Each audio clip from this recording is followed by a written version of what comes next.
तो चलिए दोस्तों, हम लोग आज का नया कथा देखते हैं क्या था कि एक तालाब में कुम्भग्रीव नाम का एक कछुआ रहता था। उसकी संकट और विकट नाम वाले दो हंसों से बड़ी मित्रता थी। हंस और कछुआ सारा सारा दिन एक साथ घूमते तथा पूरे दिन तीनों मिलकर बड़े प्रेम से देव ऋषि महर्षियों के कथा कलाप करके सैया काल तक होने पर अपने अपने निवास पर लौट जाते थे। एक बार वर्षा ना होने के कारण तालाब का जल सूखने लगा, तो हंसों ने किसी अन्य तालाब पर जाने का मन बना लिया और अपने मित्र कछुए से बोले, अब तुम्हारे अब तुम्हारा क्या होगा? कछुआ बोला, जल रहित तालाब में रहना तो सचमुच कष्टप्रद है, किंतु फिर भी आपको इतना अधिक चिंतित होना नहीं चाहिए।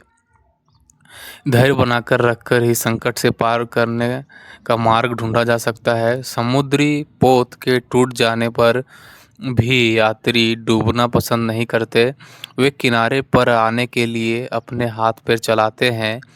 मनु के अनुसार बड़ी से बड़ी विपत्ति आ पड़ने पर भी बुद्धिमान व्यक्ति को अपने मित्रों और बांधवों की बचाव की चेष्टा करनी चाहिए। लेकिन यदि आपने यहाँ ना रहने का विचार कर लिया है, तो क्या कोई अन्य तालाब देख लिया है? यदि आप इस तालाब को छोड़कर जा रहे हैं, तो मुझे एक लकड़ी के सहारे रस्सी से बांध दीजिए। मैं उसी लकड़ी को अपने मुंह में पकड़े रखूंगा और आप दोनों उस लकड़ी के दोनों सिरों को पकड़े रहेंगे। इस प्रकार आपके साथ मैं भी उस नए तालाब पर पहुंच जाऊंगा। हंसों ने कहा, हम तो ऐसा कर लेंगे यदि तुमने मुंह नहीं खोल दिया तो तुम नीचे धरती पर गिरकर मर जाओगे।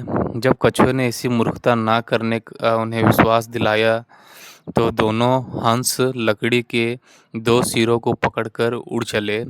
हंसों द्वारा कछुए को आकाश के रास्ते पे से ले जाता देखकर पूर्ववासी भांति भांति की बातें करने लगे, जिसे सह पाना कछुए के वश में ना रहा। उसने लोगों की बात का उत्तर देने के लिए जैसे ही अपना मुंह खोला, वैसे ही वह धरती पर गिरकर मर गया।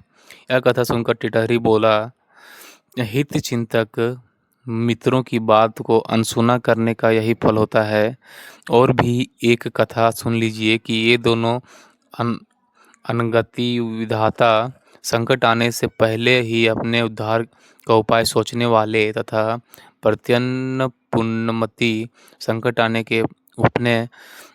पर अपने उद्धार का तत्काल उपाय करने में समर्थ, तो अपने जीवन को बचाने में सफल हो जाते हैं, किंतु अद्य भविष्य संकट आने पर सोच लेंगे ऐसा सोचने वाले तो नष्ट हो जाते हैं।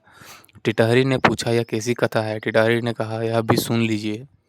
तो दोस्तों, आज के लिए हम लोग इतना ही रखते हैं। कथा 12 में इतना ही है। अगला हम लोग देखेंगे कथा 14th, है ना? तो चलिए आज का हम लोग ख़त्म करते हैं। हंसते रहिए, मस्त रहिए।